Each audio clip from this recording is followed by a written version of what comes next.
पण आमच्या मराठवाड्यात अशी एक अडचण आहे की जो शेतकरी आहे त्याचे लग्न सुद्धा होत नाही सध्या, अशी कंडिशन आहे. बरोबर, शेतकरी जो आहे किंवा त्याला मुलगीच द्यायला कोणी तयार होत नाही.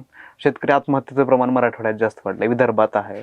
तुमचं काय मत आहे याच्यावर? तुम्ही कशा पद्धतीने ह्या सगळ्या गोष्टीकडे बघता बरं?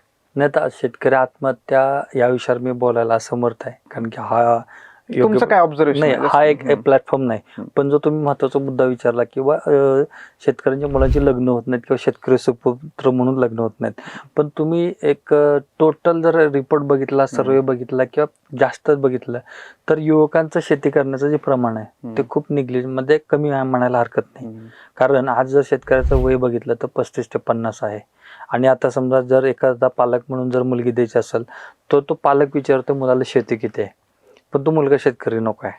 कारण की त्याचं एक बेसिक आहे की शेती काम करत असताना त्याचं लिव्हिंग स्टँडर्ड. आता काय झालं की मुलांना आणि मुलीला पुण्यात जाऊन पुण्यात 10,000ची नोकरी करायला, 15,000ची नोकरी करायला तयार आहेत, पण स्वतःच्या शेतीमध्ये राबायला तयार नाहीत. आपला हा मागाशी एक विषय होता की मी हे तुम्हाला एक्सप्लेन करत होतो की बाबा जो माणूस हा व्यवसाय म्हणून करतो, ज्याच्याकडे आवक जावक लिहिले गेलेले, तो व्यवसाय यशस्वी होतो. मग व्यवसाय करत असताना नफा तोटा आलाच. कुठलाही व्यवसाय असं नाही की तो दीर्घकाळ तुम्हाला फायदाच देऊन चालतो. तसं शेती करत असताना किंवा तुम्हाला शेती किती करायची, कशी करायची, पण तुम्ही शास्त्रोक्त पद्धतीने जर केली तर ती शेती नक्कीच नफ्यात जाईल. आणि सगळ्याच गोष्टी सरकारवर डिपेंड राहता येणार नाहीत.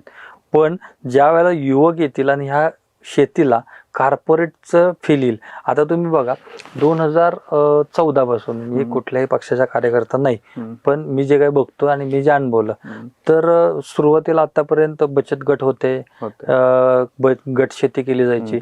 पण भाजपचं सरकार आल्यानंतर एक फार्मर प्रोड्युसर कंपनीचं जे प्रमाण वाढलं, शेतकरी मिळून येऊन एखादी कंपनी स्थापन करायची, पण हे इनिशिएटिव्ह घेतलं केंद्र सरकारनं.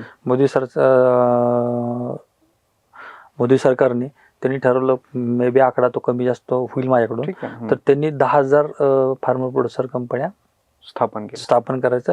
त्यांचा 10 लाखचा डेटा होता, पण मी जेवढा बघितला तर 10,000 आजच्या डेटला 19,000 फार्मर प्रोड्युसर कंपनी एकट्या महाराष्ट्रात ऍक्टिव्ह आहेत. ओके. आणि त्याच्यामध्ये महिला कंपन्यांना वेगळं प्राधान्य आहे आणि पुरुष कंपन्यांना वेगळं प्राधान्य आहे.